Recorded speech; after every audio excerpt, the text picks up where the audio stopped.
Multi level indexing के बारे में मैं काफी बार आपको बता चुका हूं। मैंने आपको 3 न्यूमेरिकल सॉल्व कराए हैं, एक प्राइमरी में, एक सेकेंडरी में और क्लस्टरिंग में। तीनों में ही मैंने आपको मल्टी लेवल इंडेक्सिंग का आइडिया दिया है। बस स्टिल थोड़ा सा फॉर्मली मैं आपको बताता हूं और एक जो टर्म्स हैं जो मुझे बतानी है, इसलिए मैं ये टॉपिक दोबारा से आपको साथ डिस्कस कर रहा हूं। वैसे मैंने आपको बता रखा है कि मल्टी लेवल इंडेक्सिंग में हम लोग करते क्या है कि हमारे पास जो भी डेटा फाइल होगी, this is our data file, उसके पास काफी सारे ब्लॉक्स हैं, तो उनके लिए हमने कोई इंडेक्स बनाया होगा फर्स्ट लेवल पे, that may be primary, secondary या क्लस्टरिंग, और फिर वो मल्टीपल ब्लॉक्स के अंदर स्टोर हुई होगी। यू कैन से इंडेक्स फाइल मल्टीपल ब्लॉक्स में रही होगी, तो उस इंडेक्स फाइल की आगे हम लोग इंडेक्सिंग करते चले जाते थे और एंकरिंग का यूज करते थे, मतलब प्राइमरी इंडेक्स टाइप हम लोग चलाते थे, क्योंकि ये फाइल हमारी सॉर्टेड होगी अकॉर्डिंग टू सर्च की। तो जो भी रिकॉर्ड का या ब्लॉक का जो भी पहला रिकॉर्ड होगा उसकी सर्च की उठा के हम लोग यहाँ लिखते जाएंगे। तो 1 entry for each block that will be present in second level and in third level same scenario and so on. ठीक है, तो कब तक चलते जाएंगे? जब तक हमारे पास सिंगल लेवल की एक मतलब एक इंडेक्स फाइल ना आ जाए। ठीक है, अच्छा, तो इस पे छोटी छोटी सी बातें हैं वो डिस्कस करनी है। तो पहले मैं 1-2 पॉइंट्स पढ़ता हूँ।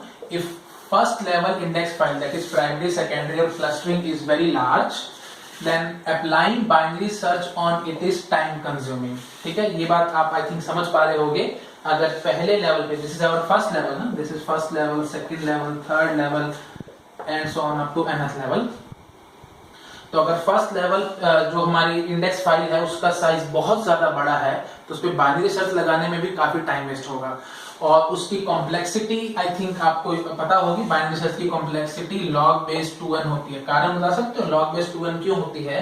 मानो n एलिमेंट्स हैं, अगर मैं सिंपल एरे की बात करूं, n एलिमेंट्स हैं, तो मैं पहले उसके मिडिल पे जाता हूं। अगर वैल्यू छोटी निकलती है तो लेफ्ट हैंड साइड पे आ जाता हूं, बड़ी निकलती है तो राइट पे जाता हूं, और फिर मैं हाफ हाफ करता जाता हूं ना, मतलब पहली बार मिडिल पे आया तो सीधे एरे हाफ हो गया। फिर नेक्स्ट दूसरा जो अगर लेफ्ट में है तो लेफ्ट के मिड पे जाऊंगा तो फिर एरे और हाफ हो जाएगा एंड सो ऑन। तो मैं डिवाइडेड बाय 2 करता जा रहा हूं। तो पहले मैंने n को डिवाइड करा 2 से, फिर जो रिजल्ट आया उसको मैंने 2 से डिवाइड करा, फिर जो रिजल्ट आया उसको मैंने 2 से डिवाइड करा एंड सो ऑन। तो मैं n को कितनी बारी 2 से डिवाइड कर सकता हूं, वही मेरे को log base 2n समझाता है। क्लियर हो रही है बात? जैसे अगर मैं आपको बोलूं log base 2 8 की वैल्यू बताओ, तो आप बोलते हो 3 क्यों आता है? क्योंकि मैं 8 को 3 बारी 2 से डिवाइड कर सकता हूं और वैल्यू मेरे पास 1 आ जाएगी। ठीक है, log base 2 16 की वैल्यू 4 क्यों आती है? क्योंकि मैं 16 को 4 बारी 2 से डिवाइड कर सकता हूं और उसके बाद मेरे पास वैल्यू 1 आ जाएगी। तो यही चीज मैं यहाँ कहना चाह रहा हूं, हम कितनी बारी 2 से डिवाइड कर पा रहे हैं, तो समझ में आ गया, that is log base 2n। अच्छा, अब एक बात ये समझो, अगर मैंने मल्टी लेवल इंडेक्सिंग यूज करी होगी तो ऐसे समझो यहाँ पे कुछ हमारे पास से n ब्लॉक्स रहे होंगे। अगर यहाँ पे n ब्लॉक्स हैं तो यहां पे बता सकते हो कितने ब्लॉक्स आएंगे? ये थोड़ा सा ट्रिकी बात है। देखो यहाँ पे अगर n ब्लॉक्स हैं तो मैं बोलता था कि हर एक ब्लॉक की एक एक एंट्री हमें यहाँ करनी है। और अगर मैं मानता हूं कि blocking factor for index file is BFRI, तो पक्की बात है मेरे को यहाँ पे n डिवाइडेड बाय BFRI इतने ब्लॉक्स लगेंगे। आई थिंक आप गेस कर पा रहे हो, इसका सीलिंग फंक्शन होगा वैसे तो, बट ठीक है, उसको छोड़ो, अभी फिलहाल हमें इतना डिटेल में जाने की जरूरत नहीं है। n बाय BFRI वाली बात समझ में आ रही है? मैं ये कहना चाह रहा हूं, अगर यहाँ पे n ब्लॉक्स हैं तो पक्की बात है हर एक ब्लॉक के लिए मैंने यहाँ पे सिर्फ एक एंट्री करी है। अगर मैंने हर एक ब्लॉक के लिए सिर्फ एक एंट्री करी है तो यू कैन से कितनी एंट्रीज हमें यहाँ टोटल करनी पड़ेंगी?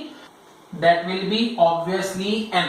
ठीक है, तो टोटल n एंट्रीज करनी है। अब n एंट्रीज को रखने के लिए कितने ब्लॉक्स लगेंगे ये हमें पता है। ब्लॉकिंग फैक्टर इज BFRI, मतलब हम एक किस्म से BFRI एंट्रीज कर सकते हैं एक ब्लॉक के अंदर। ठीक है, that is the basic meaning of blocking factor. तो n by BFRI total blocks हमारे पास लग जाएंगे सेकंड लेवल के लिए। समझ में आ रहा है ना मैं क्या कहना चाह रहा हूँ? बहुत बेसिक सी बात है, बहुत फॉर्मल हो रहा है, एक्चुअली बहुत मैथमेटिकल हो रहा है, मैं इतना करना नहीं चाह रहा था, बट स्टिल थोड़ा सा पेशेंस रखो, आपको समझ में आ जाएगा। वीडियो को रिवाइंड करके देखोगे तो और समझ में आएगा। देखो मैं सिंपल बात ये कहना चाह रहा हूँ, सेकंड लेवल पे इतनी बात तो तय है कि एंट्रीज n होंगी। अगर यहाँ पे एंट्रीज n है और ब्लॉकिंग फैक्टर मेरे पास BFRI है, ब्लॉकिंग फैक्टर का मतलब क्या है? हम कितनी एंट्रीज या कितने रिकॉर्ड एक ब्लॉक के अंदर रख सकते हैं। तो टोटल n बाय BFRI, अगर मैं n को BFRI से डिवाइड कर दूंगा तो ऑब्वियसली मेरे को पता लग जाएगा कितने ब्लॉक्स लगेंगे सेकंड लेवल पे। ठीक है। अच्छा, बस इसी आइडिया को मैं यहाँ एक्सटेंड करता हूँ। थर्ड लेवल पे कितने होंगे आप मुझे ये बताओ, थर्ड लेवल पे एंट्रीज कितनी होंगी? ऑब्वियसली n बाय BFRI, क्योंकि इतने ही रिकॉर्ड्स हमारे पास होंगे, क्योंकि इतने ब्लॉक्स हमने इसके लिए लगाए हैं, जितने ब्लॉक्स लगे होंगे उतनी हमारे पास रिकॉर्ड एंट्रीज होंगी थर्ड लेवल पे। तो ऑब्वियसली थर्ड लेवल तक जाते जाते हम क्या बोलेंगे, n बाय BFRI ये टोटल एंट्रीज हैं, और इसको डिवाइड करूंगा मैं BFRI से, तो मुझे पता लगेगा एक्चुअली कितने ब्लॉक्स लगेंगे थर्ड लेवल पे। समझ में आ रहा होगा आई थिंक मैं क्या कहना चाह रहा हूँ। एंड सो ऑन, आगे आगे बढ़ता जाऊंगा। तो आप समझ रहे हो मैं हर बार BFRI से डिवाइड करता जा रहा हूँ।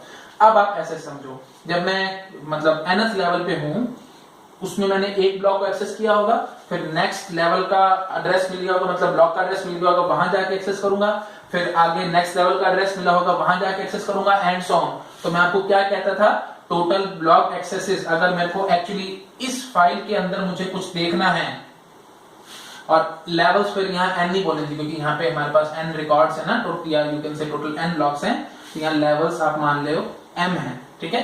तो m लेवल्स तक मैं जा रहा हूं। तो फिलहाल अगर मैंने यू कैन से मल्टी लेवल इंडेक्सिंग ना करी होती, तो अभी हमने देखा था log base 2n सर्च करने के बाद मेरे को एक्चुअल ब्लॉक का एड्रेस मिलेगा, जहां जाके मैं अपना डेटा पढ़ सकता हूं।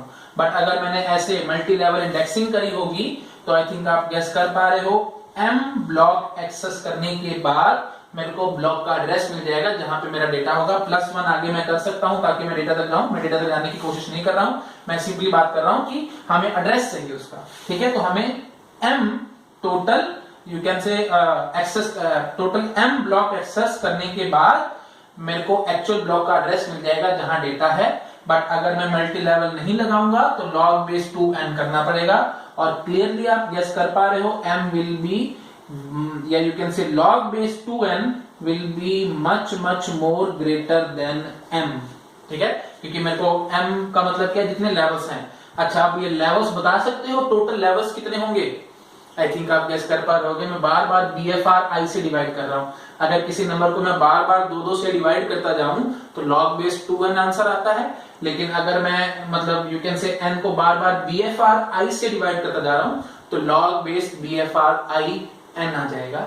यही चीज हमने नेक्स्ट पॉइंट में लिखी है कि hence multilevel indexing is used in such cases to decrease the search time from log base 2n to log base 2 BFRIN, ठीक है। तो BFRI को हम लोग फैन आउट भी कहते हैं, ये बात आपको याद रखनी है। BFRI मतलब blocking factor for index file, ठीक है। तो जो भी ब्लॉकिंग फैक्टर रहेगा इंडेक्स फाइल के लिए, that is also known as fan out. तो हम जनरली बोल सकते हैं कितना टाइम लगेगा हमें सर्च करने में, log base FON, fan out मतलब FO मतलब fan out, log base FON, where n is the number of record या number of blocks for first level index file, ठीक है। आई थिंक क्लियर हो गया होगा मैं यहाँ पे क्या कहना चाह रहा हूँ। थोड़ा सा टिपिकल लग रहा होगा आपको, बट स्टिल थोड़ा सा इंपॉर्टेंट है, इसलिए मैंने डिस्कस किया। मैथमेटिक्स वाली बात थोड़ी सी गेट में आ सकती है, that's why I have discussed all these things. तो याद रखना आपको log base FON, that is you can say the number of blocks which are need to be accessed to get the block address where the data is present, ठीक है। तो log base FON, okay, that is my final answer. अच्छा, तो अब ऐसे भी समझो paper में आपको मतलब ज्यादा कैलकुलेशंस नहीं करनी पड़ेंगी कि कितने लेवल्स हमें लगेंगे। मतलब अगर n ब्लॉक्स आ रहे हैं हमारे पास फर्स्ट लेवल पे, तो आगे हमें कितने लेवल्स बनेंगे उसके लिए कैलकुलेशन करने की जरूरत नहीं है पेपर में। आप डायरेक्टली ये फॉर्मूला लगा सकते हो, आपको पता लग जाएगा कितने लेवल्स होंगे, और इसका सीलिंग फंक्शन ले लेना, ठीक है। सीलिंग फंक्शन लेके हम आंसर कर लेंगे। तो जैसे मैं मानता हूं कि ब्लॉकिंग फैक्टर या फैन आउट हमारे पास 150 आ गया, तो मैं क्या बोलूंगा, अगर पहले लेवल पे हम मान लेते हैं कुछ रिकॉर्ड्स या यू कैन से ब्लॉक्स जो लगे, पहले लेवल पे ब्लॉक्स लगे से 1800, ठीक है, 1800 ब्लॉक्स यहाँ लगे, कुछ कैलकुलेशन हुई होंगी, और ब्लॉकिंग फैक्टर 150 आया था, तो log base 150 1800, this is my answer. और इसका सीलिंग फंक्शन ले लेना, ये आपको बता देगा कितने लेवल्स हैं। तो डायरेक्ट फॉर्मूला लगा के आप आंसर निकाल सकते थे, नहीं तो आप 1800 पे फिर आगे आगे बढ़ते और उसमें काफी टाइम बर्बाद होता। ये शॉर्टकट है बहुत अच्छा, आपका एग्जाम में बहुत टाइम सेव करेगा। तो अगर मैं मान रहा हूं कि blocking factor for index file is 150 और 1800 हमारे पास टोटल ब्लॉक्स हैं फॉर फर्स्ट लेवल, तो कितने लेवल्स बनेंगे, लॉग बेस 150 1800 का सीलिंग फंक्शन। ठीक है, ये चीज माइंड में रखना। अब लॉग बेस 150 1800 आपको लगेगा मेरे को कैलकुलेट करना नहीं आता, भाई कैलकुलेटर जो हमारे पास गेट में होगा वो तो लॉग 150 तो देगा नहीं, लॉग बेस ई दे पाएगा। तो फिर थोड़ी सी मैथमेटिक्स मेरे को फिर और बोलनी पड़ेगी। चलो मैं बोलता हूं। इस केस में हम बेस चेंज फॉर्मूला लगा सकते हैं।